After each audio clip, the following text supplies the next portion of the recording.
Assalamualaikum warahmatullahi wabarakatuh. Hari ini kita akan belajar pelajaran yang pertama iaitu kemahiran saintifik, iaitu kemahiran proses sains. Jadi, kemahiran proses sains ini dia terdapat 12 kemahiran iaitu kemahiran proses sains memerhati, mengelas, mengukur dan menggunakan nombor, membuat inference, meramal, berkomunikasi, menggunakan perhubungan ruang dan masa, mentafsir data, mendefinisi secara operasi, mengawal pemboleh ubah, membuat hipotesis dan mengeksperimen. Jadi, kemahiran proses sains ini ada 12 semuanya. Untuk hari ini, kita akan belajar 6 sahaja kemahiran proses sains, iaitu kemahiran proses sains menggunakan perhubungan ruang dan masa, kemahiran proses sains mentafsir data, kemahiran proses sains mendefinisi secara operasi, kemahiran proses sains mengawal pemboleh ubah, kemahiran proses sains membuat hipotesis, kemahiran proses sains mengeksperimen. Okey, untuk yang pertama kita akan pergi kepada kemahiran proses sains menggunakan perhubungan ruang dan masa. Kemahiran ini menggunakan perhubungan ruang dan masa ialah kemahiran memerihalkan perubahan sesuatu kejadian atau fenomena berdasarkan perubahan parameter seperti lokasi, arah, bentuk, saiz, isi padu dan berat mengikut urutan masa. Jadi, kemahiran proses sains perhubungan ruang dan masa ini dia berkait antara perubahan parameter. Parameter ni adalah sifat ataupun ukuran sesuatu objek. Dia berkait dengan perubahan parameter dan masa. Jadi kat sini kita boleh tengok contoh perubahan aiskrim ini. Okey, kita nampak ini adalah perubahan bentuk ataupun saiz aiskrim tu. Okey, pertama kita boleh nampak saiz aiskrim besar. Selepas 10 minit, kita nampak saiz tu semakin mengecil. Maksudnya aiskrim itu melebur. Dan selepas 20 minit, saiz aiskrim itu semakin lagi kecil. Kita nampak aiskrim ini melebur. Jadi di sini, okey, pelajar perempuan ni cakap, aiskrim sudah berubah bentuk saiznya juga mengecil. Jadi bentuk dengan saiznya kecil. Jadi, perubahan bentuk dan saiz aiskrim dinamakan perubahan parameter. Jadi, perubahan parameter ni adalah bentuk dan saiz aiskrim. Apakah perhubungan bentuk dan saiz aiskrim dengan masa dalam penyiasatan di atas? Apabila masa bertambah, bentuk aiskrim menjadi tidak sekata dan saiznya semakin kecil. Jadi, perhubungan ruang dan masa dalam situasi di atas adalah apabila masa bertambah, bentuk aiskrim menjadi tidak sekata dan saiznya mengecil. Okey, contoh macam dalam gambar ni lah.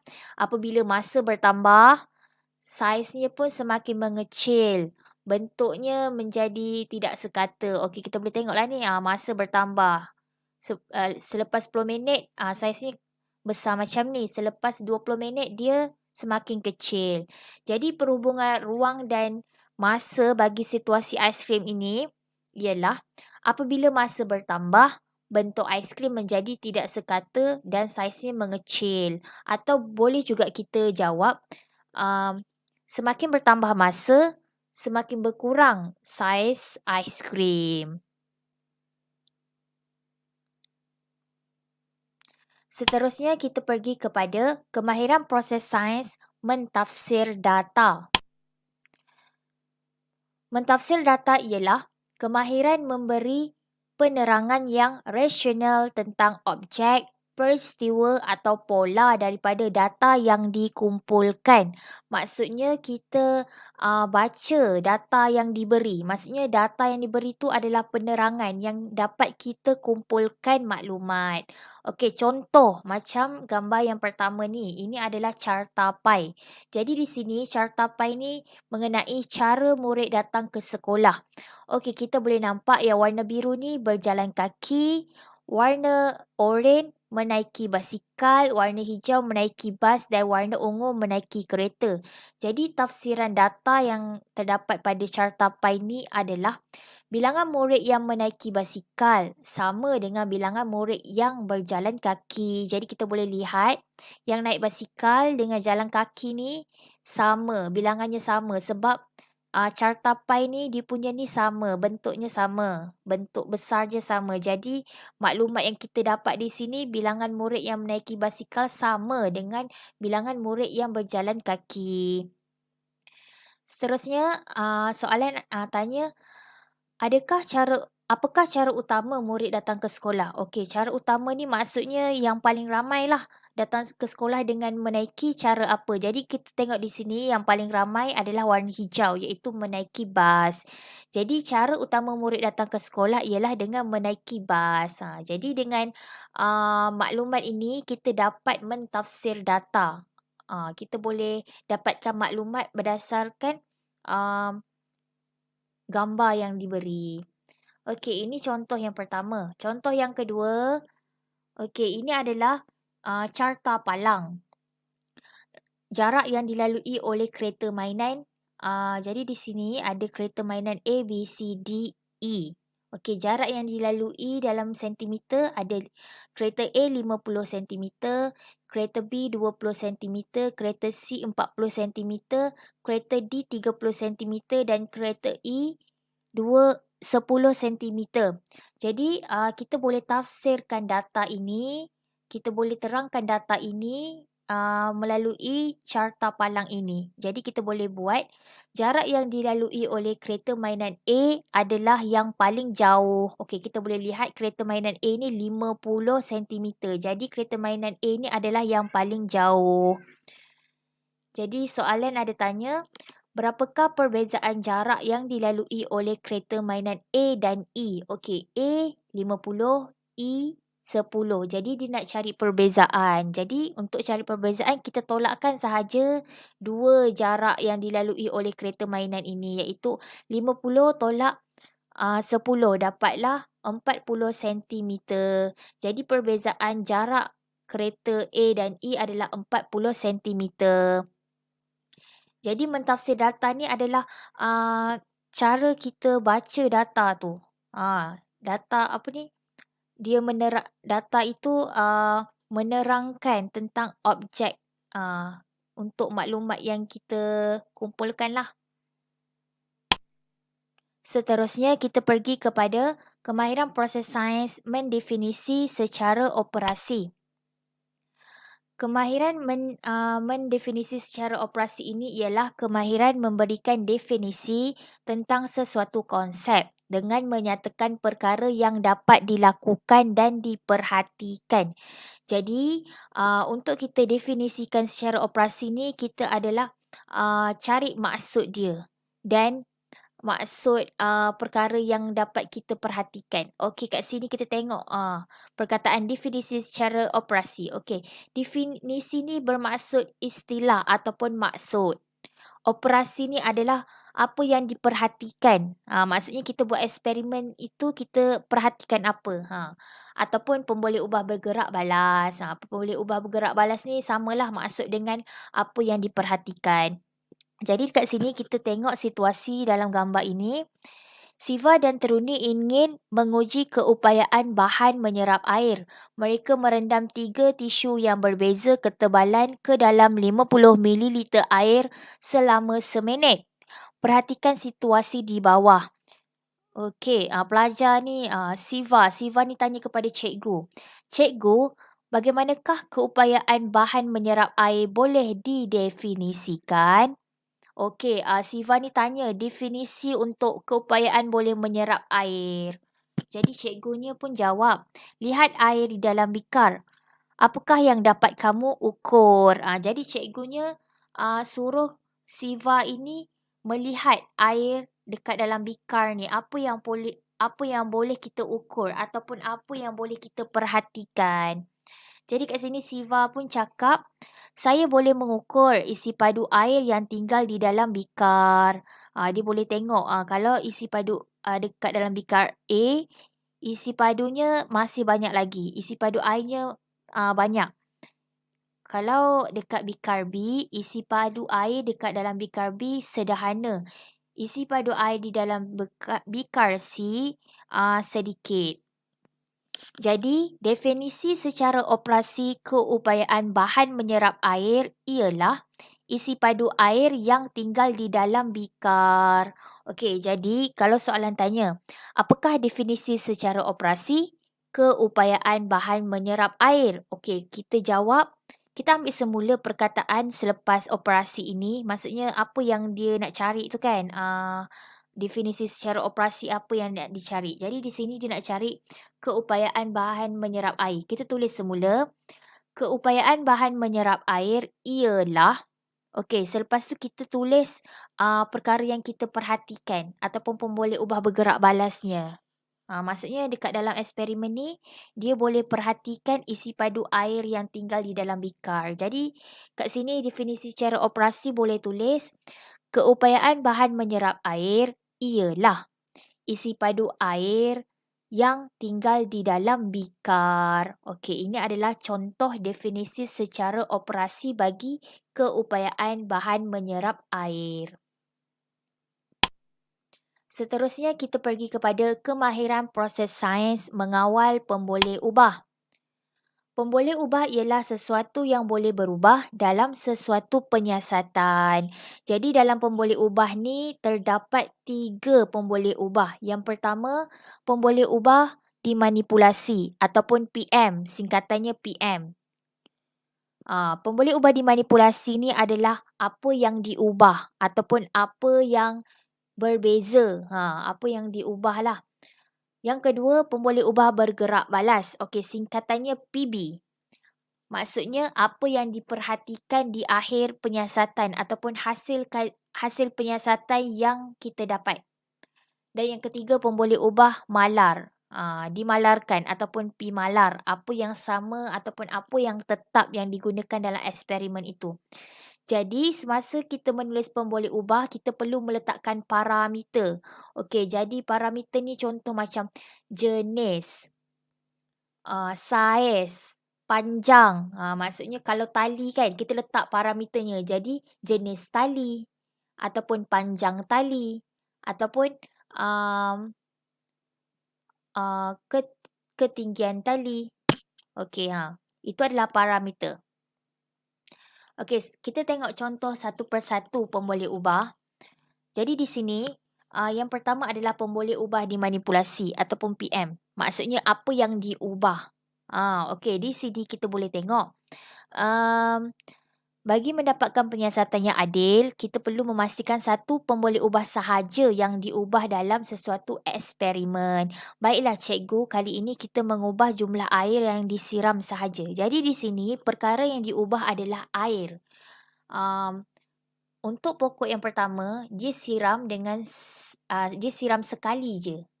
Untuk pokok yang kedua ni dia siram tiga kali.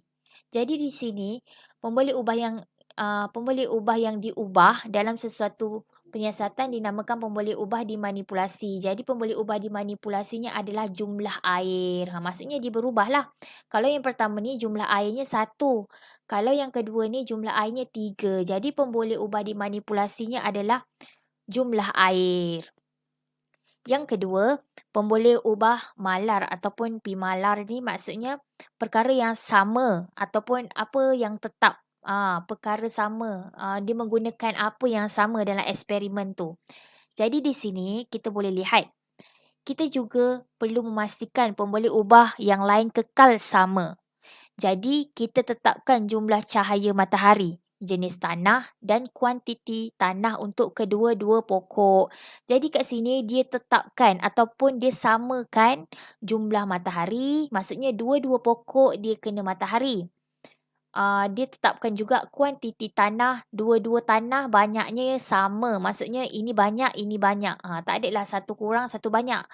Dia menggunakan kuantiti tanah yang sama. Dan yang ketiga, dia menggunakan jenis tanah yang sama. Dia tak guna jenis tanah yang berbeza. Okey, pemboleh ubah yang dikekalkan dalam sesuatu penyiasatan dikenali sebagai pemboleh ubah malar.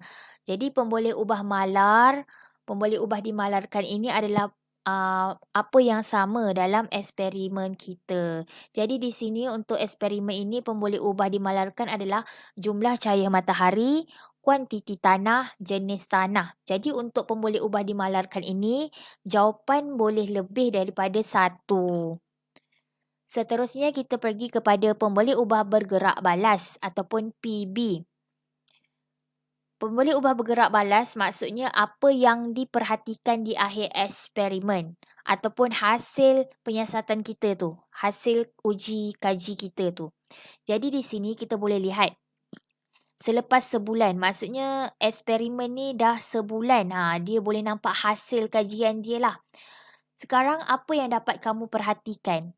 Okey, nampaknya saiz pokok saya yang lebih besar. Jadi pokok meling, pokok yang pelajar perempuan ni lebih besar daripada pokok Faris pelajar lelaki ini. Itu adalah pemboleh ubah bergerak balasnya.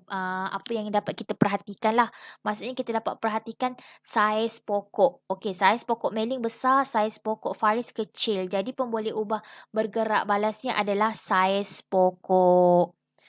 Pemboleh ubah yang diperhatikan dalam sesuatu penyiasatan dikenali sebagai pemboleh ubah bergerak balas. Jadi, kita perhatikan di situ, kita nampak saiz pokok. Ada yang besar, ada yang kecil. Okey. Saiz ni adalah parameter, pokok ni adalah pemboleh ubahnya lah. Pastikan untuk menulis pemboleh ubah ada parameter. Contoh macam kalau PM tadi, parameternya adalah jumlah. Air ni adalah pemboleh ubah. Kalau ni jumlah, kuantiti, jenis. Ini adalah parameter. Yang ni pun sama. Saiz ni adalah parameter. Pastikan nak tulis pemboleh ubah. Ketiga-tiga pemboleh ubah ni kena tulis parameter. Seterusnya, panduan mencari pemboleh ubah. Jadi kalau kita nak cari pemboleh ubah, yang pertama kat sini adalah pemboleh ubah malar. Kat sini dibuat singkatannya PM. Okey, jangan tertukar ya. Kat sini singkatan untuk pemboleh ubah malar ni dimalarkan adalah PM, PDM ni adalah pemboleh ubah dimanipulasi dan PBB ni adalah pemboleh ubah bergerak balas. Jadi untuk pernyataan maksudnya dekat dalam ayat soalan, maksudnya arahan, arahan untuk soalan kita perlu baca sebab dekat dalam arahan itu juga boleh terdapat pemboleh ubah, maksudnya jawapan yang kita cari. Okey, kalau untuk malar, pemboleh ubah dimalarkan ni, kalau dalam bentuk ayat atau pernyataan, cari perkataan sama, serupa, tidak berubah, seragam. Kalau jumpa perkataan-perkataan ini, maksudnya itu adalah pemboleh ubah dimalarkan. Okey. Yang seterusnya, untuk pemboleh ubah dimanipulasi, kita boleh cari perkataan berbeza, berlainan, berubah-rubah. Okey, kalau jumpa tiga perkataan ini, maksudnya dia adalah pemboleh ubah dimanipulasi. Seterusnya, pemboleh ubah bergerak balas. Pemboleh ubah bergerak balas, kita boleh cari perkataan diperhatikan, direkodkan, keputusan selepas melihat. Jadi kalau kita jumpa perkataan ini adalah pemboleh ubah bergerak balas. Seterusnya, kalau dibagi dalam bentuk gambar ataupun rajah. Okey, dekat dalam tu pun kita boleh juga cari maklumat pemboleh ubah.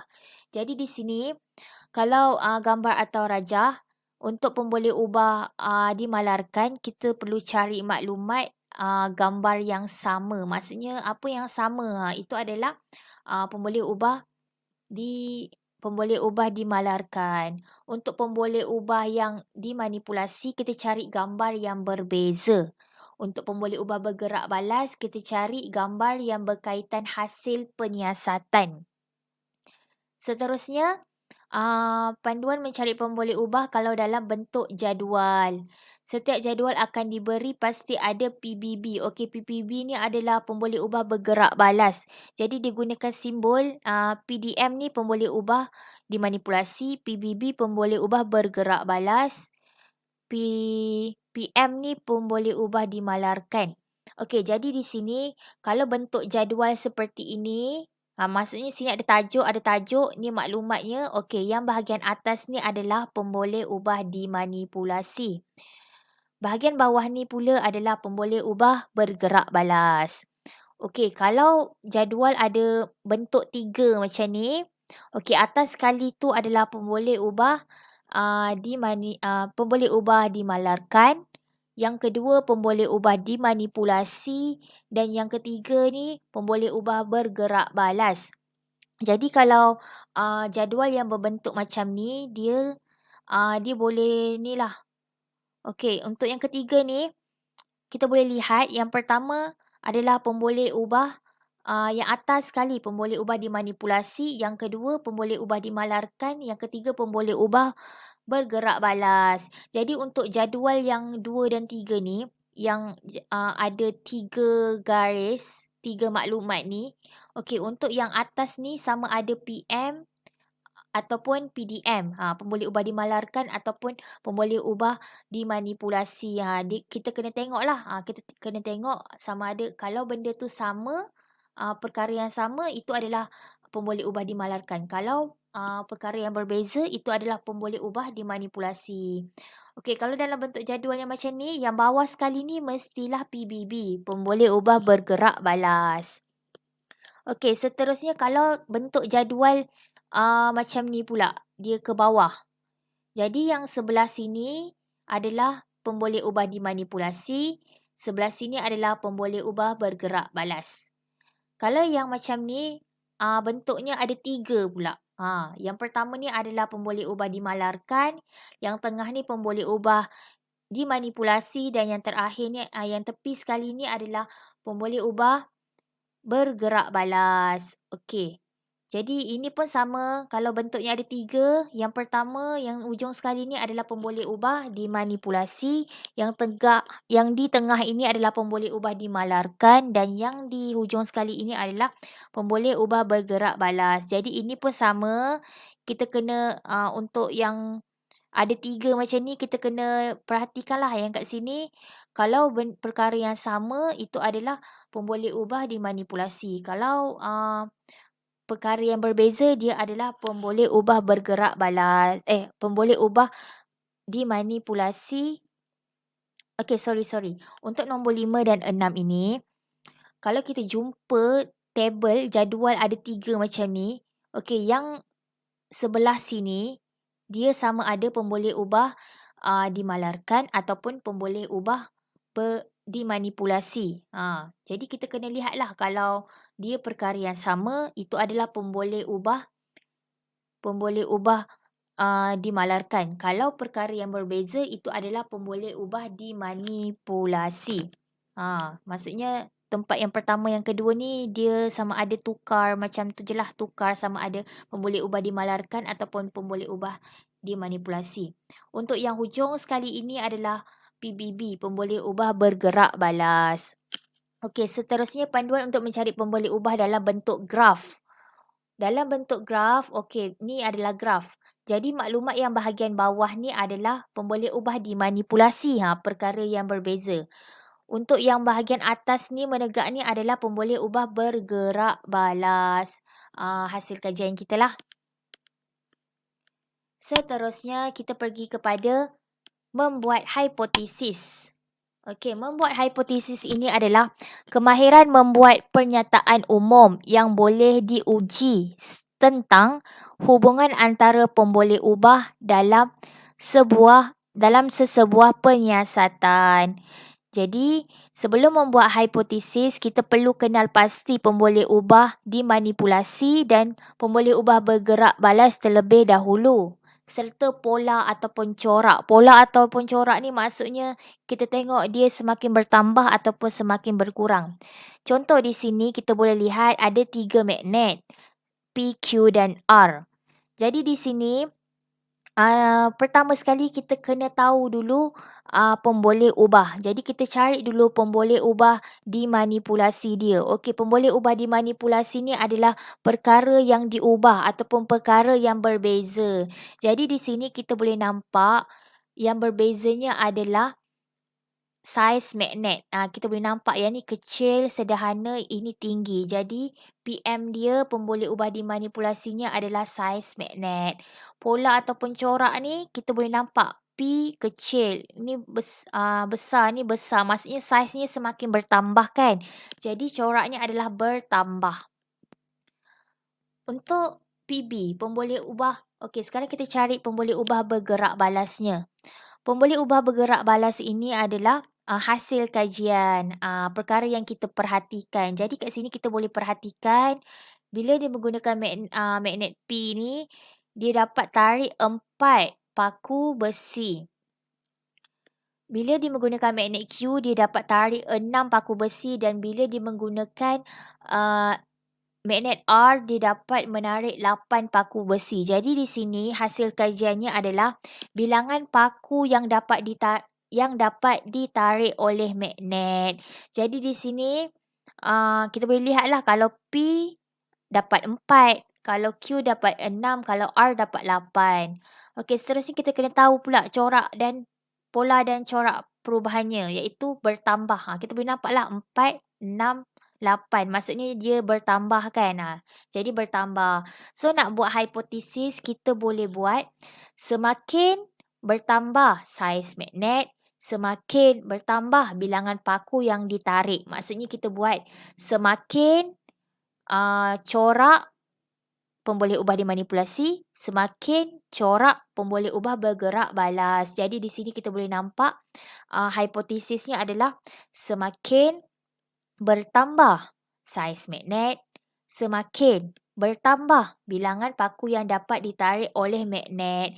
Jadi nak buat hipotesis ni, pertama sekali kita perlu kenal pasti pemboleh ubah dimanipulasi dan pemboleh ubah bergerak balas, dan juga corak perubahan dia. Barulah kita boleh buat hipotesis. Hipotesis ni kita jawab semakin corak PM, semakin corak PB. Seterusnya kita pergi kepada kemahiran proses sains mengeksperimen. Jadi mengeksperimen ni adalah kemahiran merancang dan menjalankan penyiasatan untuk menguji sesuatu hipotesis dengan mengumpul dan mentafsir data bagi membuat kesimpulan daripada penyiasatan tersebut. Jadi untuk membuat eksperimen ni ada langkah-langkahnya. Langkah pertama ialah merancang eksperimen. Jadi kita perlulah merancang terlebih dahulu. Okey, dalam merancang eksperimen ni ada beberapa elemen yang perlu kita cari. Yang pertama kita perlu mengenal pasti masalah dan membuat penyataan masalah. Kita kena tahulah apa masalahnya, apa penyataan masalah untuk eksperimen yang kita akan buat ini. Yang kedua, kita perlu membuat hipotesis. Okey, membuat hipotesis yang macam tadi, semakin corak PM, semakin corak PB. Maksudnya kita buat hipotesis.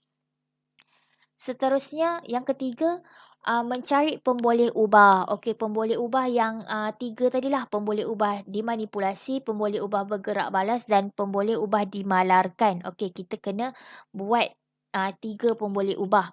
Seterusnya kita perlu menyediakan alat dan bahan. Maksudnya kita kena sediakanlah alat-alat untuk kita buat eksperimen tu. Dan yang terakhir kita perlu merancang langkah-langkah. Jadi bila kita nak buat eksperimen tu, kita kena ada langkah-langkahnya lah. Maksudnya lepas kita buat ini, buat apa. Lepas buat ini, buat apa. Kita tahu urutan langkah-langkahnya. Okey, seterusnya.